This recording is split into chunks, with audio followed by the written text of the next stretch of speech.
अजित पवारांचं दुःखद असं निधन झालं, अपघाती निधन झालं आणि त्यानंतर सर्व महाराष्ट्राच्या मनात जो एक प्रश्न निर्माण झाला आहे तो म्हणजे राष्ट्रवादी काँग्रेसचं काय होणार. या प्रश्नाचं उत्तर जाणून घेण्यासाठी आणि मुख्यतः राष्ट्रवादी काँग्रेसचं भवितव्य काय, सध्याच्या राजकारणामध्ये पुढचं जे राजकारण आहे ते कोणाच्या हाती असेल, कोण राष्ट्रवादी काँग्रेस चालवणार, अनेक प्रश्न आहे, अनेक शंकाही आहेत.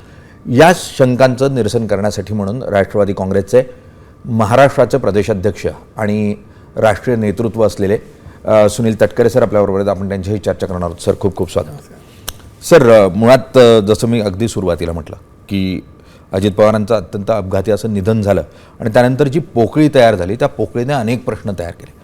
त्या प्रश्नांमध्ये एक सर्वात महत्त्वाचा प्रश्न म्हणजे की आता राष्ट्रवादी काँग्रेसचं नेतृत्व कोणाच्या हाती. मग ते कधी पटेलांचं नाव येतं, कधी तटकरेंचं नाव येतं, कधी सुनेत्रा वहिनींचं नाव येतं. तुमच्या मते आत्ता नेतृत्वाची धुरा कोणाच्या हाती? नेतृत्वाची धुरा स्पष्टपणाने सुनेत्रा वहिनींच्या हातात आहे.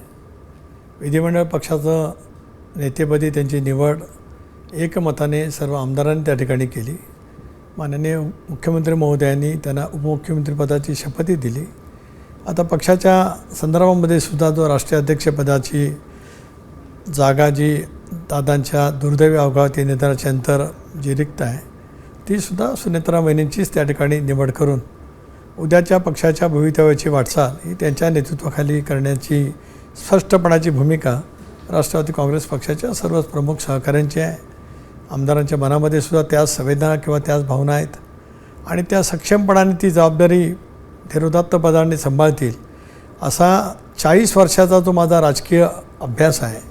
दीर्घकाळ मी राजकारणामध्ये स्वर्गीय वसंतदादांपासून जी काही वाटचाल केलेली आहे, ज्या पद्धतीने गेले 3-4 दिवस वहिनींनी उपमुख्यमंत्रीपदाची सूत्र हातामध्ये घेतल्याच्या नंतर शासकीय बैठका असतील, पक्षाच्या बैठका असतील, कार्यकर्त्यांची संवाद असेल, जनता दरबार असेल बारामतीचा जो दादांनी सुरू केला होता, त्याच्यातून एक निश्चित आम्हाला विश्वास आहे की त्या संयमाने, त्या धीरोदत्तपणाने आणि आत्मविश्वासाने हे पक्ष आणि पक्षाचं संघटन त्या उत्तम पद्धतीने सांभाळतील.